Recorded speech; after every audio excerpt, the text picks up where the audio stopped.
यहाँ पर तालाबों का जो उत्खनन हो रहा है ये केवल एक खाना पूर्ति है। मैं यदि आपके खजुराहो की बात करूँ तो तालाब के गहरीकरण के नाम पर ये एक बहुत बड़ा मुद्दा है कि तालाब के न केवल गहरीकरण के नाम पर पैसा कमाने का एक जरिया बना दिया गया है। बीच बीच में खदनियाँ टाइप की बीच बीच की मिट्टी निकाल दी जाती है और उसे एक पैसा कमाने का जरिया बनाया जाता है।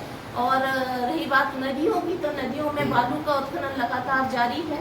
जो भाजपा बड़े बड़े वादे करती थी, बड़ी बड़ी बातें करती थी कि नदियों को खाली कर दिया गया है, नदियाँ हमारी माँ है, वो भाजपा आज खुद शासन में है जब खुद और अपने ही भाजपा के जो इनके यहाँ तक कि मैं कहूँगी सीधे जनप्रतिनिधियों पर मैं कहूँगी यहाँ के जनप्रतिनिधि ही इस तरह का कार्य कर रहे हैं और भाजपा के कार्यकर्ता ही लगातार नदियों का उत्खनन कर रहे हैं। जो अपनी विधानसभा कि जिन जनप्रतिनिधियों, चाहे वो बीडी शर्मा जी हो, प्रदेश अध्यक्ष हैं भाजपा के, या यहाँ के जो वर्तमान विधायक हैं अरविंद पटेरिया जी, आपको जनता ने एक भरोसे पर चुना है, आपको जनता ने सेवा करने के लिए चुना है। तो क्या आपका दायित्व ये नहीं है कि जो जनता आज या जो थाने हैं और जिस तरह की ये पुलिस, चाहे वो टीआई हो, चाहे वो आपके जो पुलिस थाने इस तरह का जो जनता के साथ अन्याय कर रहे हैं, तो क्या आपकी जिम्मेदारी नहीं होती कि आप जनता के साथ खड़े हो, आप जनता को न्याय दिलाने का काम करे हो, क्योंकि आपको जनता ने इसीलिए चुना है। लगातार कांग्रेस की बात करूं मैं, ये आप लोगों को दूंगी, ये प्रेस विज्ञप्ति मैंने जारी की है, ये आप लोगों को बिल्कुल मैं दूंगी। इस पर मैंने कुछ मुद्दे लिखे हुए हैं जिस पर कि हम लोग बात करने वाले हैं। पहला तो बेरोजगारी, हमारा ही क्षेत्र क्या पूरा प्रदेश आज बेरोजगारी से प्रताड़ित है और प्रशासन के काम में जो भी नहीं रह रहा, उनको एक सत्ता मिल गई है, अब वो चुपचाप बैठे हैं। उनका काम केवल है बालू उत्खनन करना, भू माफियाओं का साथ देना और पत्रकारों के ऊपर, यदि पत्रकार या कोई व्यक्ति आवाज उठाता है तो उनके ऊपर झूठे केस करना। यदि मैं बात करूं किसानों की, तो अब हमारा खेती का टाइम है। मैंने बताया कि बिजली का यहाँ बुरा हाल है। और मैं बात करूं गौशालाओं की, गौशालाएं कितने समय से वैसे ही बनी पड़ी हैं, उन गौशालाओं का क्या हो रहा है? उन गौशालाओं पर आज ताला लगा हुआ, उनको संचालित करने के लिए शासन ने ना ही कोई निधि भेजी है, ना ही कोई कर्मचारी नियुक्त किए हैं।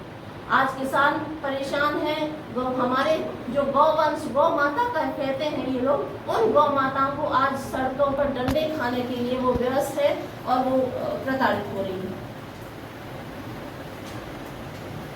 अब मैं यदि यहाँ पर मुद्दे यदि मैं कहूँ तो इतने हैं कि यदि मैं आपसे कहती जाऊँ तो शायद आप लोगों का काफी समय चले जाएगा, पर मैं कुछ मेन मुद्दे हैं, उनमें से एक मुद्दा है लवकुश नगर का।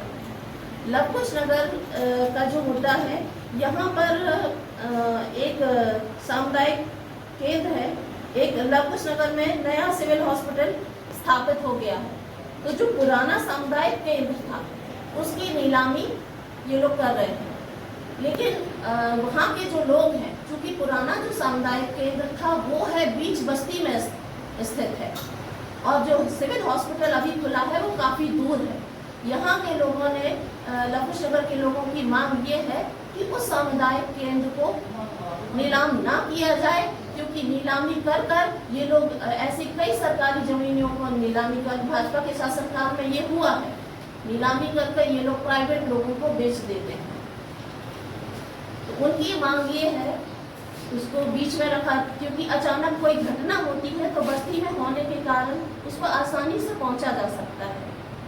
तो उस पर भी मैं चाहती हूँ कि आप सभी पत्रकार बंधु उस पर आप लोग आवाज़ उठाएं कि इस तरह की जो जनता के हित में जो चीज़ें हैं, कम से कम उन पर प्रशासन अपनी ध्यान दे।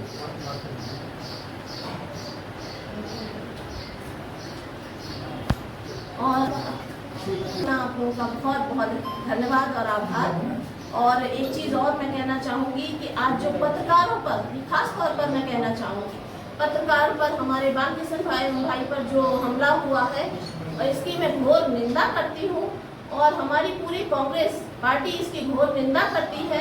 और यदि उनके ऊपर इस तरह की FIR होती है और पुलिस यदि उन माफिया, भूमाफिया जो कि जिनका मैंने बताया सुमेर सिंह यादव और राजेंद्र सिंह यादव पर कोई कार्रवाई नहीं करती है, तो हम लोग इस पर धरना देंगे और हम लोग उनके साथ हैं और उनके साथ खड़े होकर आवाज उठाएंगे। मुझे इस तरह की सूचनाएं मिली है कि ग्राम पंचायतों में केवल जो उनके मुख्य लोग हैं, मैंने तो यहाँ तक सुना है कि केवल कुछ सरपंचों को निधि दी गई है, बाकी लोगों से कह दिया गया है कि आपको कोई काम नहीं दिया जाएगा। और कुछ ग्राम सेवक या कुछ ग्राम सहायक लोग हैं, वो तो सरकारी कर्मचारी की जगह मुझे लगता है भाजपा के कार्यकर्ताओं की तरह काम कर रहे हैं। और इस पर निश्चित तौर पर हम लोग आवाज़ उठाएंगे।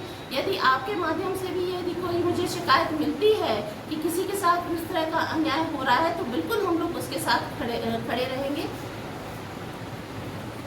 लगातार नदी तालाबों का उत्खनन किया जा रहा है, कांग्रेस क्या इस मुद्दे को उठाएगी? बिल्कुल। ये जो ग्राम तालाबों का मैं कहूँ ना कि यहाँ पर तालाबों का जो उत्खनन हो रहा है, ये केवल एक खाना पूर्ति है। मैं यदि आपके खजुराहो की बात करूँ तो तालाब के गहरीकरण के नाम पर ये एक बहुत बड़ा मुद्दा है कि तालाब के न केवल गहरीकरण के नाम पर पैसा कमाने का एक जरिया बना दिया गया है। बीच बीच में खदनिया टाइप की बीच की मिट्टी निकाल दी जाती है और उसे एक पैसा कमाने का जरिया बनाया जाता है। और रही बात नदियों की, तो नदियों में बालू का उत्खनन लगातार जारी है। जो भाजपा बड़े वादे करती थी, बड़ी बातें करती थी कि नदियों को खाली कर दिया गया है, नदियां हमारी माँ है, वो भाजपा आज खुद शासन में है, जब खुद और अपने ही भाजपा के जो इनके यहाँ तक कि मैं कहूँगी सीधे जनप्रतिनिधियों पर मैं कहूँगी, यहाँ के जनप्रतिनिधि ही इस तरह का कार्य कर रहे हैं और भाजपा के कार्यकर्ता ही लगातार नदियों का उत्खनन कर रहे हैं। जो अपनी विधानसभा क्षेत्र में थाने हैं, थाने ठेका पे चल रहे हैं, जो थाने हैं, अपने पुलिस स्टेशन हैं, वो लगातार ठेके पे चलने की बात हो रही है। कांग्रेस इस मुद्दे को उठाएगी?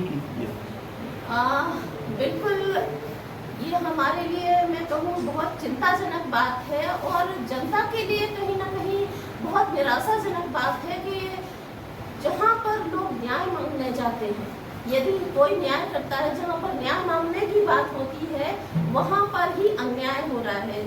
और इन थानों को जितना मैंने सुना है कि भाई यहाँ पर इसका इतना है, इस थाने का इतना है, ये आम जनता ये चीज़ कह रही है, तो ये हमारे लोकतंत्र के ऊपर बहुत बड़ा एक तरह से कलंक मैं कहूँगी कि लोकतंत्र के ऊपर और न्याय के ऊपर बहुत बड़ा कलंक है। और धीरे धीरे हम लोग इन सभी मुद्दों पर, हमारे पास यदि कोई इस तरह का व्यक्ति आता है तो हम लोग लगातार इसके लिए कोशिश भी करते हैं कि उनको न्याय मिल सके। परंतु जैसे मैंने कहा कि सत्ता, प्रशासन और यहाँ के जो जनप्रतिनिधि हैं, वो लगातार ऐसे आपराधिक व्यक्तियों का साथ दे रहे हैं, उन्हें संरक्षण प्राप्त है। इसलिए आम जनता को किसी की भी जमीन कभी भी छीन लेना, और जब स्टेशन पर, जब पुलिस की सहायता लेते हैं या वहाँ जाते हैं, तो उल्टा उन्हें धमकाया जाता है और कहा जाता है कि आप ये कंप्लेन नहीं करो वरना आप पर झूठे केस लगा दिए जाएंगे। तो ये केवल ये खासकर राजनगर विधानसभा की इस तरह की दुर्दशा है। और मैं कहूँगी कि जिन जनप्रतिनिधियों, चाहे वो BD शर्मा जी हो, प्रदेश अध्यक्ष हैं भाजपा के, या यहाँ के जो वर्तमान विधायक हैं अरविंद पटेरिया जी, आपको जनता ने एक भरोसे पर चुना है, आपको जनता ने सेवा करने के लिए चुना है। तो क्या आपका दायित्व तो ये नहीं है कि जो जनता आज या जो थाने हैं और जिस तरह की ये पुलिस, चाहे वो TI हो, चाहे वो आपके पुलिस थाने, इस तरह का जो जनता के साथ अन्याय कर रहे हैं, तो क्या आपकी जिम्मेदारी नहीं होती कि आप जनता के साथ खड़े हो, आप जनता को न्याय दिलाने का काम करे हो? क्योंकि आपको जनता ने इसीलिए चुना है। लगातार कांग्रेस